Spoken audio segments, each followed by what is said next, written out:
creating wealth, freedom, and security using real estate investing. This is Get Real Wealthy. This is Get Real Wealthy. On this episode of Get Real Wealthy, we're going to be talking about the 4 steps on hiring a general contractor for your rental property renovation. Now, it's really important to have a great general contractor, and I'm going to give you a few tips and tricks to help you to save time and save some money on this. Now, the difference between hiring a general contractor and doing it yourself is time.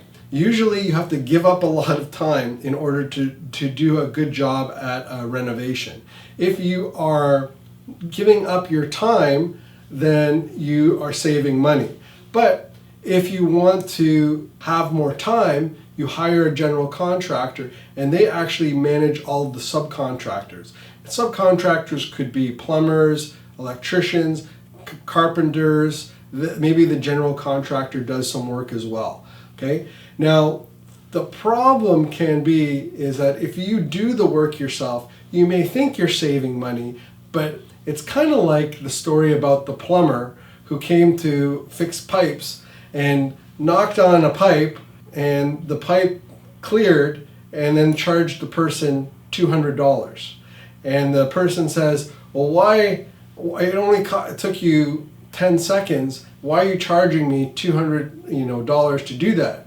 And then the plumber says to the guy, well, it's actually taking me 20 years to get to that point. So that's the difference when you're hiring a general contractor or a contractor and doing it yourself.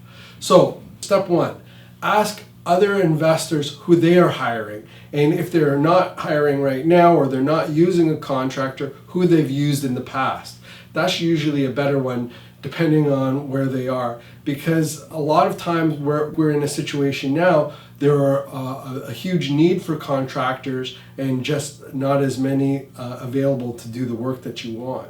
So talking to other investors and getting those referrals back are a great way of learning more about a contractor.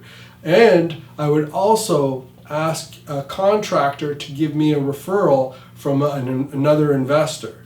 And then that way I can talk to that investor and find out how they worked with that person. If they're not willing to give you anybody, they probably haven't been doing a good job. All right, number 2, what type of insurance do they have? Do they have WSIB coverage? Do they have any type of insurance? Make sure that when you're talking to them that they give you their WSIB number, because you can go check it out yourself, whether they're covered or not. Make sure that you get receipts and you get quotes in writing, okay? And that is really step number 3. If you get it in writing, because if you say something and you think that you heard something and then later it was the contractor came back with something else, you're going to be in trouble. It's going to be a he said, she said type of issue, okay? So just make sure that you get everything in writing. This includes any deductions that you want, for example, some investors, they will have completion date on their contract, and every day past completion, there'll be a $50 charge back to the contractor, reducing the cost of whatever the quote is. If you say that, that's great, but make sure you put it in writing in the contract, because that way you can go back to the contractor and say, yes, this is what we agreed to, this is what happened. If they need to negotiate something with you, that's up to you, but get it in writing. And that also comes with, if you're dealing with a contractor, they should have some sort of written quote at the very least. Some of them will have contracts for you to sign. Okay, make sure that you go through that contract.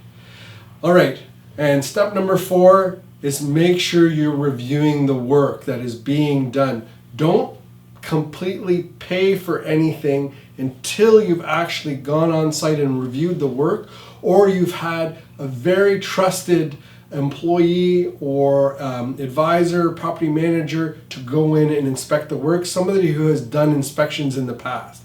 Because if you just send your friend to go check it out, they may not know how a particular thing works, or they may not be very diligent about looking at the different issues that are around.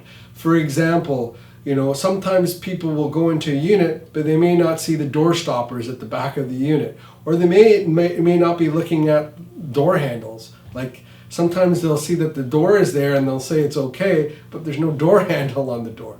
That's because that's not what they do, right? So you want to have somebody who's reviewing the work, take lots of pictures, take a video. It's so easy to do video, and then that way you can trust what the contractor is doing, but verify. Okay, always trust but verify, and then you start to build a relationship with your contractor, and that really helps you to continue to do more and more work with them. So those are 4 steps for hiring a general contractor for your rental property renovation. I've done a ton of renovations in my time. I hope you take advantage of those tips. If you want to learn more about me and what I'm doing, visit quintindesouza.com or go to educationrei.ca. We'll see you on the next episode of Get Real Wealthy. Make sure to check out getrealwealthy.com. Until next time, I'm Quentin D'Souza. Get out there and take action.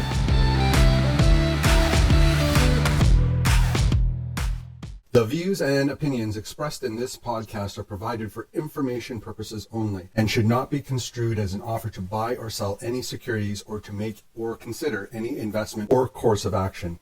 For more information, go to getrealwealthy.com.